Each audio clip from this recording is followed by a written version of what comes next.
Hi, can you hear me? I can. Oh, great. All right. I'm trying to get your PowerPoint stuff up. Okay, I don't know if I need to click on that little computer. No, no, no. Don't do anything Okay. unless you can. Can you share your? Do you think you can share your stuff? I, I would have to click on that little computer you told me not to Right. try. Click on the computer and see if you share it. Okay. No. Okay. So that's why I'm here. Let me. I'm Oh, trying to get it up and running right now as we yeah, because I speaking. have it open, like he said, it needed to be open first, Mm-hmm. but it's not. It's not doing it. Okay. It's okay. Yeah, I'm not sure why. What's I don't know why either. So let me click on it and let me try to let me get my share window.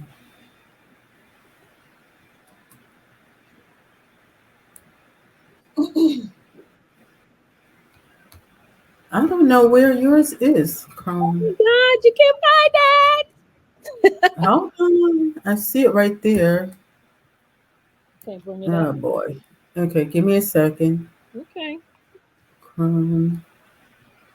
How do I see all this other stuff?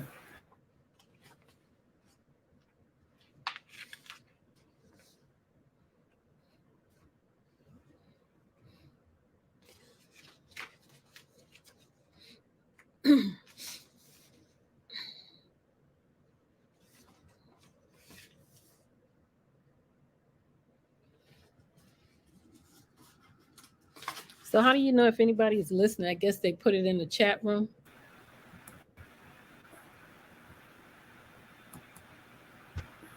So let me get out so I can see the chat room.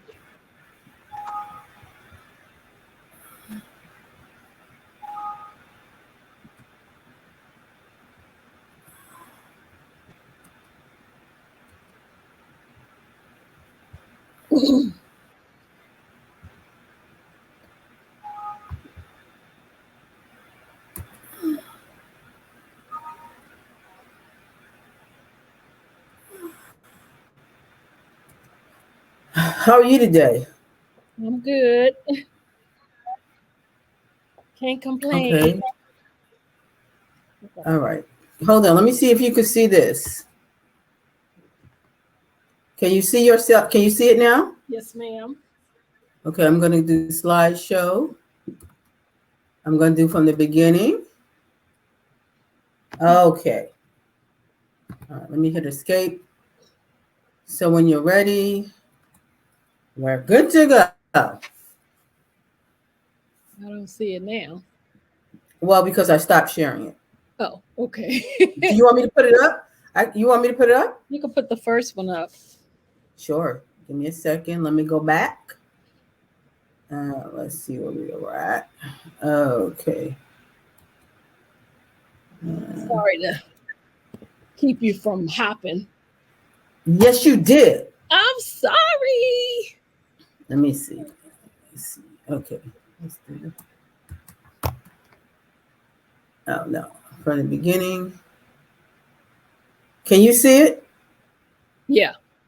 Okay. So I can't see you because this is in front of me. So when you're ready to say, go to the next one or move it forward, let me know and I will move it forward. Okay. Okay. So, Okay. because I can't see you and me, So you see me at all? I cannot.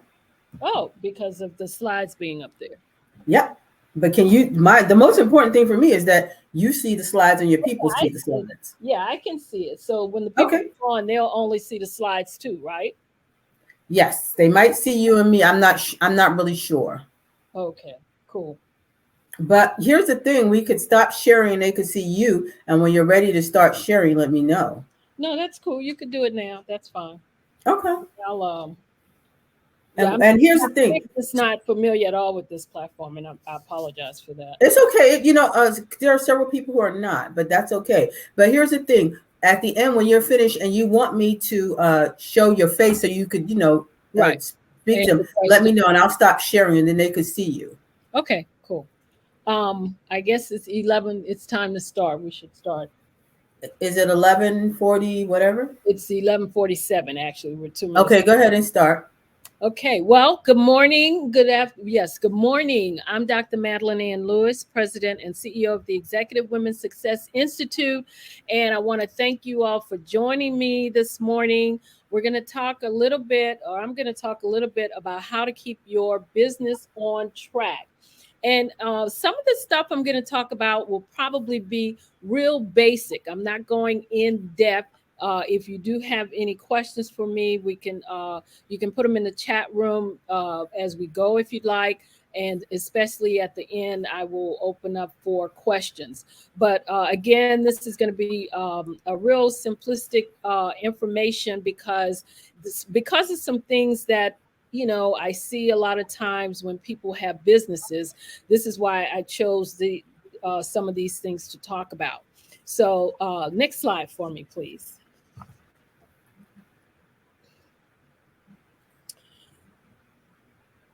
Well, as we all know, because of COVID-19, the pandemic, it's caused a lot of uncertainty and a lot of business, for a lot of business owners.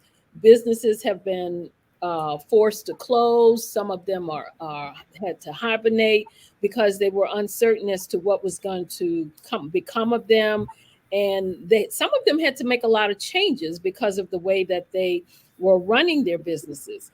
Many lost a lot of customers. They lost revenue. They lost staff. I know you can go to places now, and sometimes you have to wait for a long period of time. And that's because a lot of places are short staffed right now, even though you see a lot of places are hiring.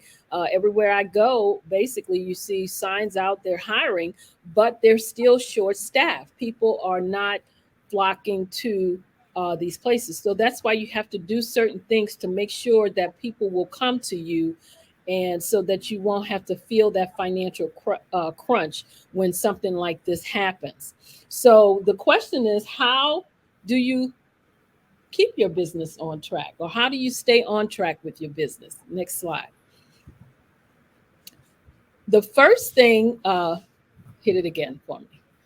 The first thing that I want to talk about, which I feel is real important, is the website.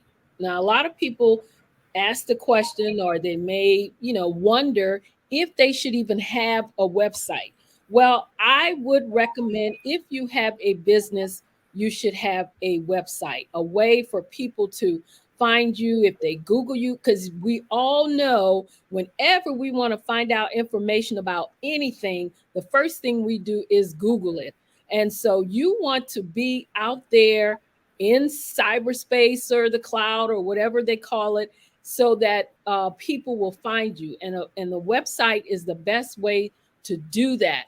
The website will make you look, your business look professional. Now, another question people may ask, well, do I have to hire someone to set the website up for me?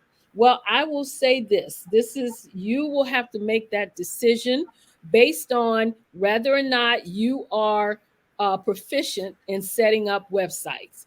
There are a lot of platforms that will allow you to set your own website up yourself. But as they say, the old saying, you get what you pay for.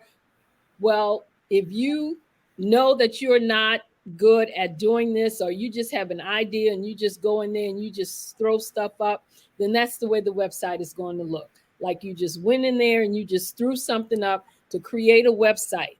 That's not the way to do it if you want to look professional. So I would say get someone who knows what they're doing, that can help you to set the website up. Even you might even want particular colors, but you definitely want your as your business, you want it to stand out and you want it to represent you. So and another thing is, a lot of consumers feel websites make a business look more credible. So have you ever seen someone who may hand you a business card and they have a website on there, and you go to, try to go to that website, and all of a sudden it's no longer there, or it tells you that there's just nothing there. So what is the first thing you do? You may even throw that card away, because the first thing you think, well, they're giving me a card and they have a website on there, but there's no website. So you may look at that as not being a professional move, and you also look at it as though, well, if they can't have a website where I can go and check them out first to kind of read about them, to see some of the things that they've done or some of the things that they're doing, I don't know that I even want to be involved with them. And a lot of times you may just move on to the next person. A website will also, what happened? The slides went down. Yeah, the slides went down, Helen. I'm coming. I sort of lost you for a minute. Oh, okay. Sorry about that. A website also, again, will show off. Not only does it make you look credible, it makes your business look credible. It also will show off your professional certifications and your awards, which is what you want people to see. You want to, as they say, toot your own horn, and the website will do that perfectly for you, because you can put on there every time you get an award, every time you get a certification, whatever you have done. If you had an interview in a magazine, if you had an interview on a podcast, you want to put all these things on your website, because it just adds to your credibility. And so that's why I would suggest having someone to set your website up for you, and also, to be honest with you, someone to maintain it. But I'll get into that later. Having a website also lets you create a branded email address. And I put my example up there. I have several emails and relating to my website, one of which is my name, Madeline at exwsi.com. Again, the name of my business is the Executive Women's Success Institute, thus the EXWSI. So I have one for Madeline at exwsi.com. I have one for info at exwsi.com. So you can have branded emails. Now, the reason why I do that is because my personal email address is an AOL account. A lot of times, or in some places, when you send an email from AOL, it may go into their spam. It may not reach the person that you want it to reach. And so when you send an email from, like, a branded email from a business website, again, it looks professional and it has a better chance of getting to where you're sending it, provided the email address you're sending it to is still up and running. Your website will also showcase your products and your services. Again, you want people to not necessarily, again, like I said, when people want to find out about you first before speaking to you, they will Google you or they will go to your website to find out this information. And so in finding out that information, you want them to know as much as they can about you, and looking at that website can give them a full picture of who you are. It displays your reviews, testimonials. You definitely, if you're in business, you definitely want to get testimonials from people when you provide a service or you have a product or whatever. You want them to tell you how you did, get feedback. You always ask them to give you feedback. I remember I just recently had my house power washed. As soon as those young men finished doing the job, they sent me a text asking me if I would go on their Facebook page and put a review on there. And that's what people do, because it keeps your business credible. It lets the others know that you have clients and people like your services. They like your products. Hello? I think somebody's in the background. Another thing is the website encourages customer contact. Now, what I mean by that again is that, when they go to your website and they see all these things that you're doing, they might be trying to compare you with somebody else because they're trying to make up their mind who they want to go to. So if you, as much information as you can provide to them, like I said, to give them a picture of you and what you do and how you're doing it is great. And that also will help them to want to pick up the phone or email you or text you or however you have it set up so that they can, contact you. So I would say the website, although a lot of people set the websites up and then they just let it go, a website is one of the best investments a business can make in its future because again, it gives a picture or a snapshot of you, what you do, who you are, what your products are, what your services are, different things that you can put on that website to make sure that people know what you're doing and who you are. Next slide. Okay, I can hear you talking in the background. I'm in the middle of a library session. Give me 1 second. Okay, so next slide, please. So the still on the website, and I'm focusing. Okay, you can put everything. Put it again for me. Hello. Yes. Yeah, put everything up. You can put everything up on that Okay. particular page. Okay. Yes, it's 3 bullets. There you go. Okay. Still on the website. Another thing is your website, as I said, makes you look professional. It makes you look credible. So the last thing you want someone to do is to go to your website and it's not updated and it's not maintained. Meaning that if you have a website, you really want to make sure that you keep it up to date. Like, for example, if you're a speaker and you go on speaking engagements, you want to, keep those things updated. You want to make sure that that's on there. Let people know. So if they're trying to contact you about speaking, they can see when the last time, you went out and you spoke and who was the organization or group that you spoke in front of. So again, it gives them a picture. So you must keep your information relevant. You must keep everything up to date on your website. Um, Also, make sure that you keep the security of your website updated. Now, we all know about hackers. We know that they will go into anything that they can get into to mess around and do different things. So you want to make sure, and also too, if you have products and services that you sell on your website where people can go and click on, for example, I have a bookstore on mine where they can go on my website and get buy books. You want to make sure that if they do that, any information that they enter, credit card, what have you, that is going to be secure, and that they don't have to worry about, anyone hacking into their information if they put it on your website.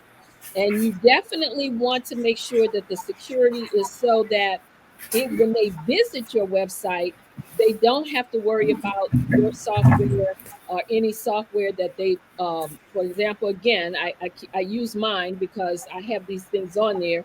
If they download something from you, like I have things that they can download off of my website, like a free 3-part video series. I have a book that they can download. So if they download these things, you want to make sure that nothing will infect their computer.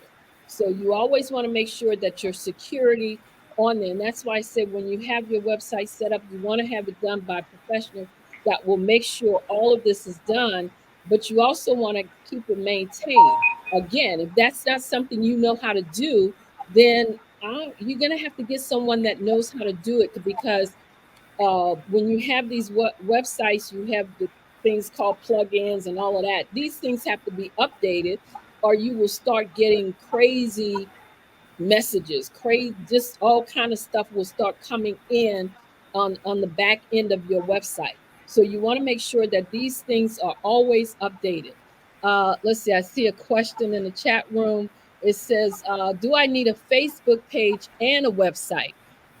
Now, I recommend, again, the website is for your business. A Facebook page is something that you do because you want to be out there in front of the public, telling people, posting different things. And I'm not talking about posting things that you're eating. I'm talking about if you're going to have a Facebook page related to your business, then you need to keep it business like. In other words, if you're again, I'm going to use my me as an example. I have several Facebook pages, and each page I do different things on it. Now, the page related to my business, the Executive Women's Success Institute, I put things on there that are relevant to what I do, where I help women in their careers, I help women in their business. So when you go to that page, that's what you will see. I post videos on there with tips on it. I post success, what I call success nuggets. I post those things on there. So yes, you can. I'm not going to say you need a Facebook page. You do need a website, but if you have a Facebook page and you have it under your business name, then you need to keep it strictly professional and strictly business. Even if you have a Facebook page with just your name, which I do, I post things on there. Uh, Sometimes it's not related to my business, but I still keep it professional. I don't put crazy things on there that will take away from my brand. So that's what you have to remember when you have a Facebook page. And because again, Facebook has become so popular till employers will go to your Facebook page just to see what you're posting on there before they hire you. And so that's why you have to make sure that if you're going to have a Facebook page, you need to keep and you have a business, you want to make sure that you're not putting stuff on there that will hurt your brand and hurt your business. And I hope that helps answer that question for you. Another question: do you pay to remove the ads? Just curious. No, I don't. No, ma'am, I don't. The ads are they are over in that little corner. But let me just say something about those ads. A lot of times when you see the ads on your Facebook page, it's because you have gone to different sites and it's queries that you have made. Take a look at some of the ads. Sometimes, like for example, I had been looking to buy new tennis shoes because I've been working out a lot, so all my tennis shoes they need to be replaced. And so I was going to sites like Riker, I was going to Skechers, I was going to Saucony, and of course, now I'm seeing all these ads on the side of my Facebook page. So keep in mind, a lot of times, some of those ads are from websites or sites that you have gone on to look at or make a query on, and so it'll pop up. That's the way the website works. It can follow what you're doing. Unfortunately, it's like a footprint. It follows us everywhere we go. So when you go on a site to look at something, a lot of times that something will come up on your Facebook page because they want to stay in your eyes so that you can buy from them. So a lot of times that's why you see that. So no, I don't pay to have ads removed because it's going to always be popping up there. And I hope that those are the kind of ads that you were talking about. Is if you mean pay for ads for things that I'm doing, I have done that. Like if I'm having an event and I'm trying to promote it out, I have paid for those types of ads, um, for that. But to have ads removed off my Facebook page, no. Okay. Next slide, please. So next slide is okay, Helen. Next slide. What you doing over there? The next one, I'll just talk a little bit about if you're a home-based business, which a lot of us are. I can do. That's why when the pandemic hit, it wasn't a big transition for me because I have always done everything from my home. And so, if you are a home based business, if you're running your business from home, you have to run it as a business, meaning that you have to make sure that you are you have you set hours, you have show you want to show only your phone number and email address on your contact information, meaning that you can either have list your cell phone number on there instead of your home number. You also may want to have just a dedicated business line. That's optional, and that's up to you if you want to have just a dedicated business line. And let me tell you why I say that. I say that because if you list your number as your business, but it's your home number, and then when someone calls you during your business hours, say from 10 to 5 p.m., during those hours, and your 3 year old answers the phone, what do you think that looks like? Not good. Not good at all, because now you've just lost your professionalism. You've just lost some of your credibility. So that's why I say either have a dedicated business line, or you want to use a phone number other than the main phone number in your home that every Mary Sue and Jane going to be picking up and answering the phone any kind of way. And the little, the 3 year old's answering, and she's pressing all these buttons because she really doesn't know how to talk on the phone. Okay. So that's why I said make sure that you do that. Also, you want to get, if you're home, now this is home base. If you're home base, you also want to get a P.O. box. And you can, of course, get that through your local post office. Now, if you want to show an address, as if you're in a brick and mortar, then of course you have to get a mailbox, and you have to go through like FedEx or one of those to get that. But if you just, of course, just a regular PO box, you can get that through your local. That can be done through your local post office. Let's see. I have a Google number and just got a post office box. Okay, good. Sounds good. So next slide, please. And I think I mentioned this one. Make sure that you have a good working phone number.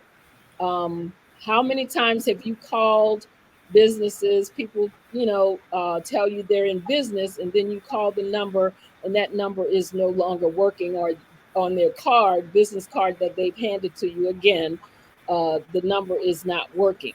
Also, make sure you have call forwarding capabilities, especially if you're running things by yourself and you don't have an assistant that can take the phone for you if you have to leave out, or go run errands or what have you.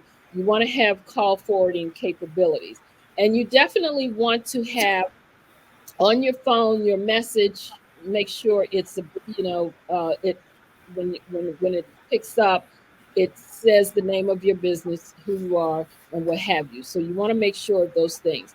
And I mentioned the set schedule. If you work from home, my hours are 10 to 5 p.m. So from 10 to 5 p.m., those are the hours that I am Monday through Friday. Those are the hours that I can be reached. After 5 p.m., like everybody else, I close my doors, and that's the end of my business hours. Unless I'm working with a client and I have specifically set an appointment for after that time. So you make sure you have a set schedule. So if you're a home-based business and your hours are 10 to 5, then you shouldn't be doing your laundry. You shouldn't be doing all these different other things in between what supposedly is supposed to be your business hours. Because if it's your business and not a hobby, then that's the way you have to treat it, as a business. So from 10 to 5 p.m., that's what you should be doing.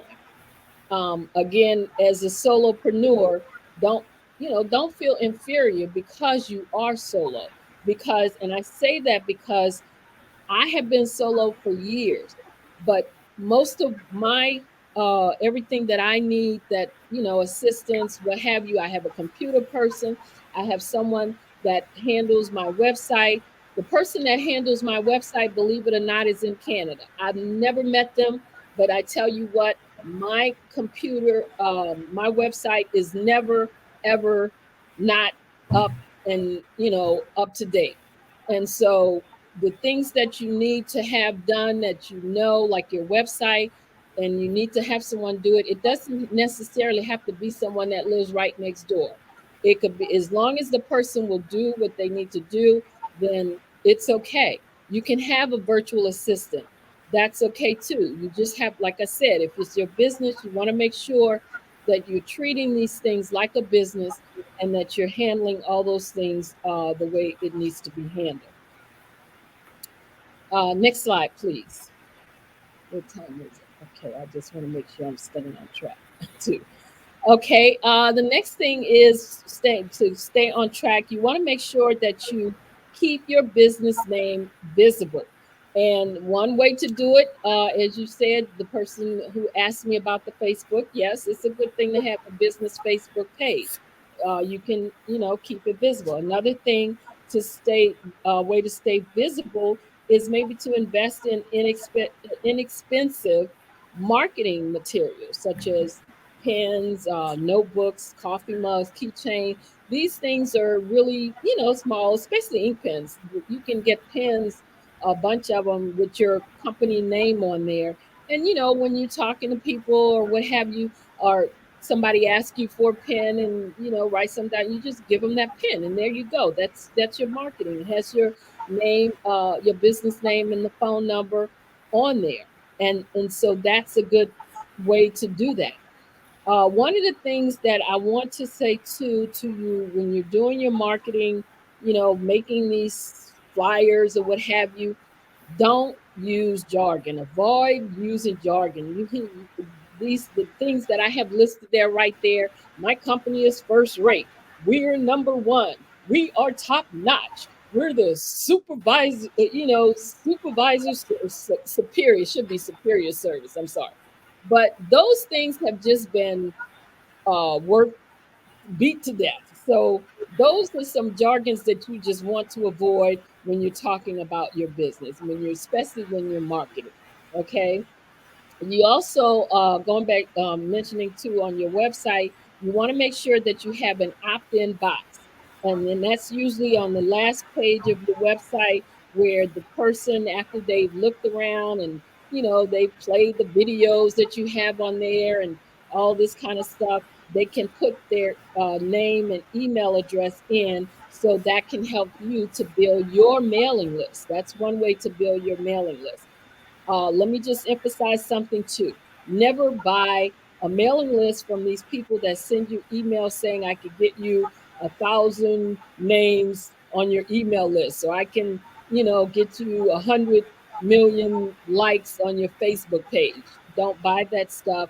And the reason why, because it most more than likely, it's not going to be helpful to you, and in some cases, it could hurt you.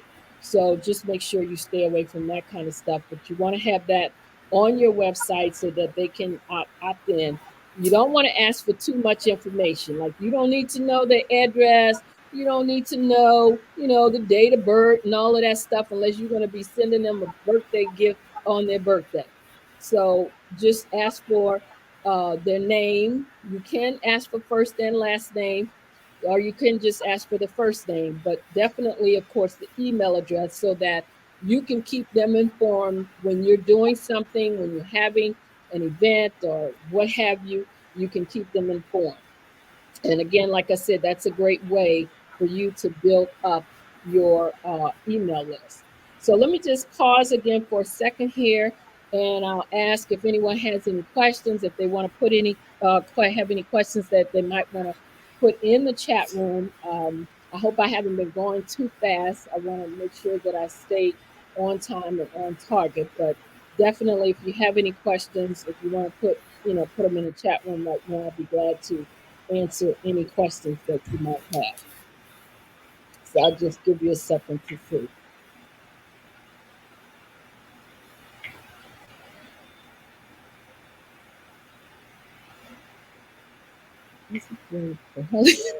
Helen, what you doing back there? Somebody said you cracking them up. No. Oh goodness. Um, so okay, so the next thing is, again, still staying on track. I want to tell you, when you're in business, you want to make sure that you look at your competitors. And if you don't know who they are, you definitely need to be finding out. Okay. That's a part of being in business. You want to, because you want to know some of the things that they've done that made them successful, but you also want to know the things that they did that didn't work, that was, that failed for them. You want to look at what was done right and what was done wrong. And the reason why is because, like they say, knowledge is power. So if you have that information, it's information that you can use maybe to avoid some pitfalls, maybe, or maybe what they did, you can look at it and say, well, yeah, that was a good idea, but they just needed to tweak it a little bit. And if I do it like this, it'll work for me. So you want to make sure that you always look at your competitors so that you can see and know what they're doing. Here's another question. Have you ever had to reinvent your brand? My mission is constant, but my customer is changing. No, I have not reinvented my brand. And let me just say, people say, I'm going to reinvent my brand. Well, does that mean that you're changing and you're going to be doing something else? Or are you going to be doing the same thing, but when you say reinvent your brand, you're just getting another color on your website? Sometimes I don't really understand what people mean when they say I'm reinventing my brand. So I think when you do that, you have to decide, am I just deciding that what I have been doing is no longer needed and I want to do something different? So now I'm reinventing everything and I'm changing the direction that I'm going in. So I guess that would be what you would have to look at when you talk about reinventing your brand. No, I have never reinvented my brand. I have always, my mission is to help women accelerate the path to success. I do that by helping them, women that want to get into upper management or executive level positions, or women that are transitioning out of the workplace and they're trying to start their own business. This is what I've been doing for years. This is what I continue to do. So no, I've never had to reinvent my brand. So I hope that I hope that helps too. Like I said, when people say that, it just kind of sometimes confuses me a little bit. Another question: I need to narrow my focus, stay with educating youth, or add my seniors who need help. Yeah, I think you need to decide which one. What is the problem? The problem, when you're in business, you are the solution to a problem. And so, which one of those groups are you going to focus on? Are you focused on educating the youth, or, like you said, add my seniors who need help? Which one are you going to focus on? Because the youth is going to be a little different from seniors, and how you, whatever you do, I don't know if you do training, or, or if what kind of service you provide, but whatever it is, it's going to be different for the youth than it is for the seniors. So I think you need to look at what you will need to do if you're going to do both.